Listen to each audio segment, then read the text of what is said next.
benefit the church, or does that benefit the nation? Well, before I make a correction, and without any disrespect, I would ask you this: which church? Well, see, there's the point. There's where the argument begins and it never ends. Because we've gone through this for how long through human history?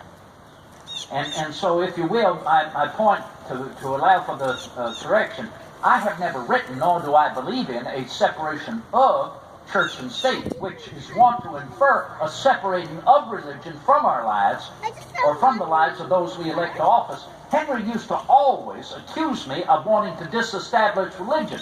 That was his twistification of the fact.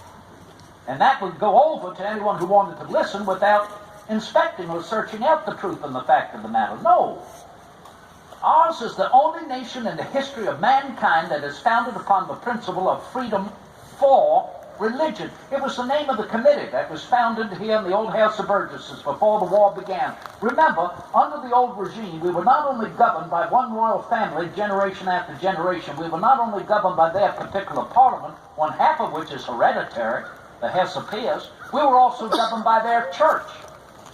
So here in Virginia, though we were free to hold any religious opinion as we should choose, still, a preacher, say, of the Baptist religion, of the Methodist camps, of the Presbyterian meeting houses, they had to purchase a license to preach from the Church of England. If you wanted to marry of any particular religious opinion, you had to purchase a license to marry from the Church of England. We all had to pay our taxes to the Church of England. Our tithing was required by each and every one of us, and under the old regime, with that alliance between the ecclesiastical laws of the Church of England and the civil authority, we had to worship in the Church of England at least 12 Sundays a year. On the average, one Sunday a month. Now, if we desisted from following these laws, we were fined. And if we failed to pay our fines, good heavens, we were thrown into jail. Do you know, I remember before the war began, the jails in Virginia were becoming filled with Baptists. Well, truly, they came down from the north preaching of freedom for religion. I stood to defend them. So did Patrick Henry at the time. So to receive the growing number of petitions being put forth by the growing number of dissenters, not only the Baptists, but the Presbyterians, the Quakers, the Methodists, a committee for religion was formed.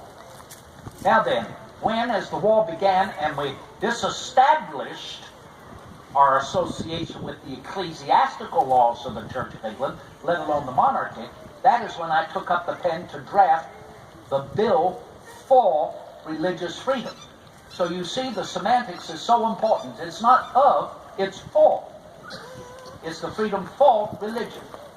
And that has progressed happily with the passage of that bill in 1786, when our government was then moved to Richmond, to be of influence for the First Amendment in our Constitution, which very simply is, Congress shall make no law respecting an establishment of religion, or, lest we forget the second part, Congress shall make no law respecting the establishment of religion, or, see, citizens, this is my concern. Again, lest we forget. That's why I'm happy you're here. The second part, as the gentleman wants, nor prohibit the free exercise thereof. Where has man been more free in his entire history than he is in our nation to hold his religious opinion as he chooses, and another to say, well, that's your opinion, but it's not mine? You see what it protects? The liberty and the freedom of the greatest vehicle of happiness and liberty any individual possesses, the human mind.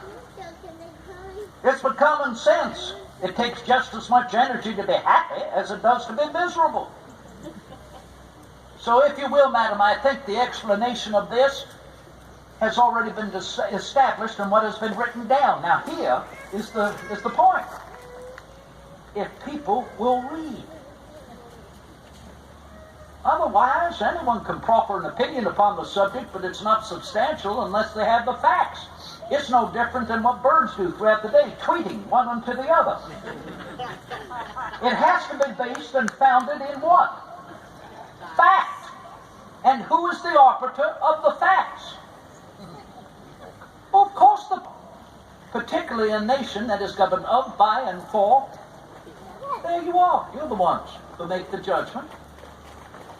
And it's in your hands that the judgment ought to be based on facts. So I thank you for providing that opportunity to explain that much clearer.